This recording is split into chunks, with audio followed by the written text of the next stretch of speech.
de nálam ez a best ebből a 3 játékból. Sziasztok, szigetlakók!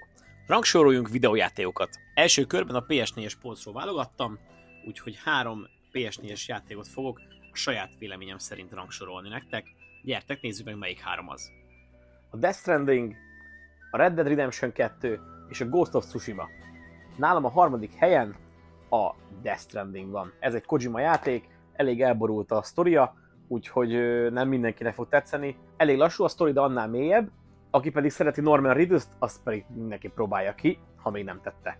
Második helyen nálam a Ghost of Tsushima van. Ez egy nagyon formabontó játék volt, szerintem a szamurájos játékokból talán a best, eddig amit láttam. Én annyira nem vagyok odáig a szamurájos témakörért, meg az a régi japános dolgokért, de még engem is beszippantott. Nagyon szerettem, ez is egy jó open world-ös játék, rengeteg időt be lehet tolni, úgyhogy nálam ez a második. Az első helyen pedig nálam